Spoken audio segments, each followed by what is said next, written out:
네, 강원도 삼척 고갯길에서 노동자들이 탄 승합차가 뒤집혀서 4명이 숨지고 9명이 다쳤죠. 사고 당시의 상황을 생존자들의 목소리로 먼저 들어보고 오겠습니다. 거기 우여먹었더라고요. 그냥 막 내려가는 그런 상황이야.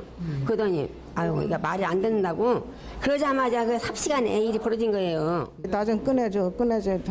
상신 치고 심어서 저기 이거게라 들어다가 가들에 밑에다 넣어놨어. 네, 이 승합차에 타고 있던 사람들도 위험할 것 같다라는 느낌을 받을 정도였다고 하는데 이렇게 인명피해가 컸던 원인은 어떻게 봐야 될까요? 결국에는 이제 두 가지의 원인을 한번 생각을 해볼 수 있을 텐데요. 네. 일단은 지금 조금 전에 이제 그 피해자들이 이야기를 하는 네. 것처럼 결국은 내리막길이었고 이제 약간 이렇게 구분길이었습니다. 그러다 보니까 문제는 이제 브레이크가 제대로 제동 장치가 제대로 작동을 하지 않은 거 아니냐.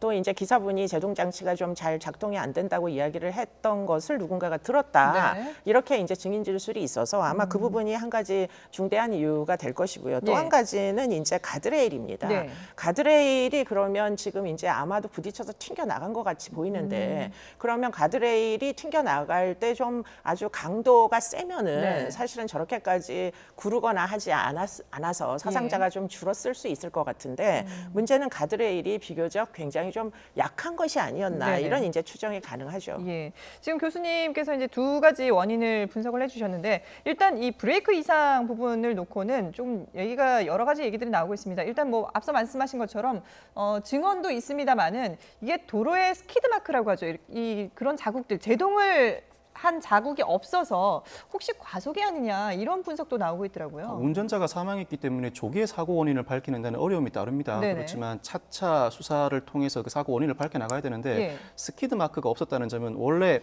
빠른 속도로 진행하다가 급제동을 하면 스키드 마크가 생기기 마련입니다. 그렇죠. 그런데 그 자국이 없었다는 것은 제동을 제대로 못했다는 것이고 과속을 했기 때문에 제동을 제대로 못하고 그대로 가드레일을 들이받고 전복했을 가능성이 상당히 높은 상황인 건 분명합니다. 예, 그러면 지금 앞서서 이제 그 가드레일 부분도 얘기를 했는데 가드레일 등급이 있나 봐요. 그렇습니다. 이 내리막 구분 도로입니다. 이 정도면 가드레일을 4등급 내지 5등급 방호 울타리를 설치해야 되는데 네. 이 가드레일은 무등급이었답니다.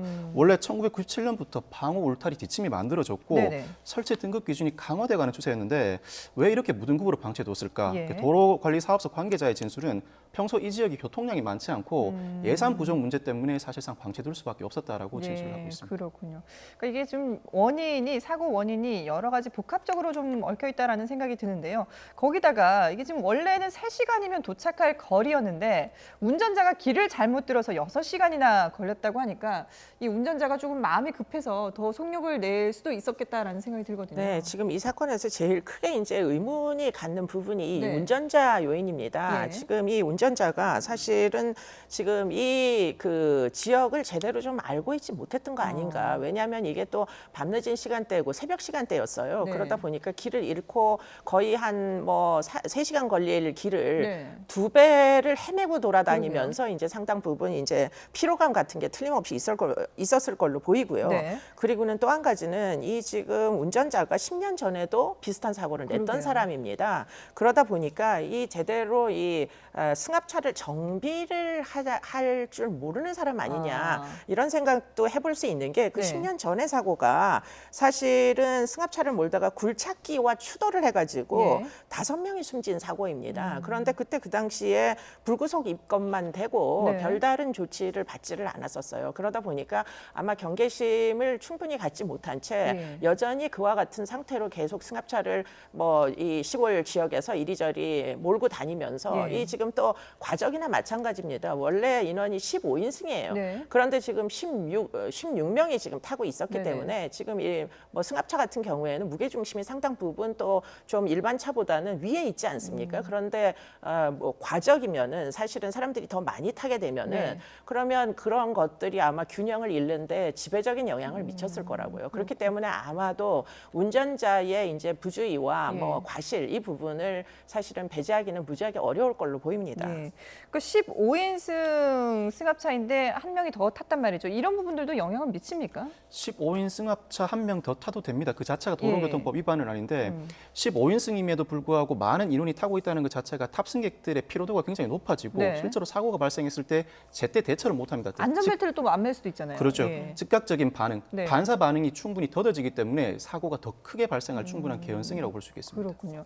근데 지금 앞서서 이제 운전자의 그 행태가 좀 의심스럽다라고 말씀하셨는데 이 사고를 10년 전에도 이렇게 비슷한 사고, 인명사고를 크게 냈다면은 그 이후에 좀 왠지 트라우마 때문에 운전대를 잡기가 겁날 수도 있을 것 같은데 똑같이 이렇게 운행을 해왔다는 것도 좀 의문이 들어요. 그래서 보통 보면은 이런 종류의 이제 인명 피해를 낸 사고의 이제 운전자 같은 경우에는 네. 말씀하신 대로 그런 어떤 심리적인 트라우마, 외상후 스트레스 장애 이런 예. 식으로 이제 증상들이 많이 경험이 됩니다. 네. 그런데 이제 그런 것들을 제대로 된 치료기관에서 회복을 하지 않는 경우에는 많은 경우에 그 스트레스를 자체적으로 이제 어떻게든 견뎌보겠다고 술을 마시거나 예. 이런 식으로 어떤 생활 패턴을 변경을 해가지고 대응을 하는 그런 측면들이 있는 거죠. 네네. 그렇기 때문에 물론 이분이 이제 돌아가셨으니까 네. 지금은 알 길이 없지만 네. 만약에 그와 같은 사고 이후에 사실 구속이 안 되고 그러면 결국은 제자리로 다시 돌아와서 일상을 영위하면서 예. 뭐 예를 들자면 음주를 섭취하는 패턴이나 이런 것들이 알코올 의존증 같이 진행이 됐다거나 하면 그 끝에 일어난 사건이라면 네네. 그렇다면 이 사건은 아마도 운전자의 부적격이 제일 큰 이유가 아마 됐을 것이다. 네. 그렇게도 추정해 볼 수 있겠죠. 그렇군요. 네. 뭐 이런 사고를 냈지만 그래도 또 생활고 때문에 어쩔 수 없이 계속 운행을 해야 되는 그런 상황도 있을 수 있을 것 같은데요.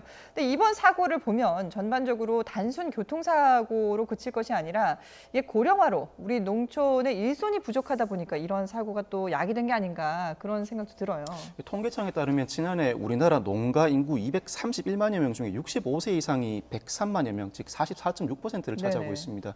젊은 일손을 찾아야 되는데 우리나라 젊은 일손들은 인건비가 높다 보니까 네. 외국인 근로자를 찾을 수밖에 없는 구조라는 것인데 예, 예. 실제로 외국인 근로자를 합법적으로 농가에서 고용해서 일을 시킬 수 있는 제도가 있긴 있습니다. 네. 고용허가제나 외국인 계절 근로자 제도가 있는데 농촌에 할당된 그 외국인 근로자가 1만여 명밖에 되질 않습니다. 결국 불법 체류자들로 상당 부분 농가 일손을 분배하고 있는 현실이죠. 예. 그 과정에서 오늘과 같은 사고가 발생했다고 볼 수 있겠습니다. 그렇군요. 실제로 이 차에도 지금 외국인 노동자가 5명이 타고 있었는데 2명은 안타깝게 숨졌고요.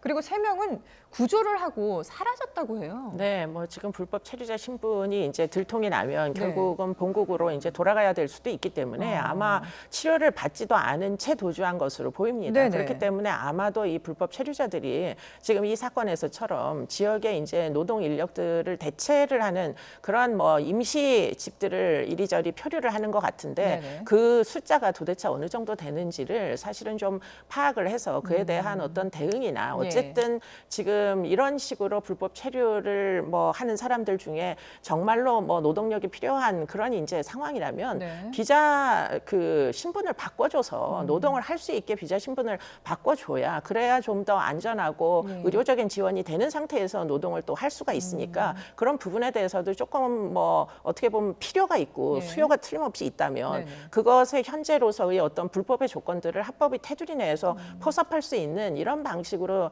대응을 하는 게 지금 이런 식으로 밤에 예. 야간에 새벽 시간대에 이렇게 남몰래 움직여야 되는 필요를 좀 줄일 수 있는 거 아닌가 그런 생각도 하게 됩니다. 예. 이런 뭐 근로 조건도 그렇고 또 지금 화면에도 나오고 있습니다만은 가드레일 그 등급도 그렇고 여러 가지를 좀 들여다봐야 되는 그런 사고가 아닌가 싶어요. 이 현상 자체가 새벽 운전으로 인해서 발생한 사고로 보여지는데 네. 새벽 새벽 운전 시에 적절한 안전을 도모할 수 있을 만한 그 개인 운전자에게만 모든 것을 맡겨둘 수는 없는 그렇죠. 것이죠. 도로를 정비해야 되고 가드레일에 대해서도 예산 부족이라는 이유로 방치해두기는 이미 시간이 많이 늦은 것 같습니다. 네. 그리고 외국인 근로자의 경우에도 이미 제도가 있는데 합법적으로 일할 수 있는 외국인 근로자가 충당되지 못했다는 부분 때문에 불법 체류자들이 일을 함으로써 이처럼 사고가 이어진다는 것, 이건 그 인력만큼 충분하게 그 인력을 확보해두고 합법적으로 일을 시킬 수 있을 만한 구조를 우리 사회가 마련해둘 필요가 있겠습니다. 네. 자, 단순 교통사고로 끝날 것이 아니라 지금 두 분이 말씀해 주신 이런 대책들을 조금 심각하게 고민해 보는 그런 계기가 됐으면 합니다.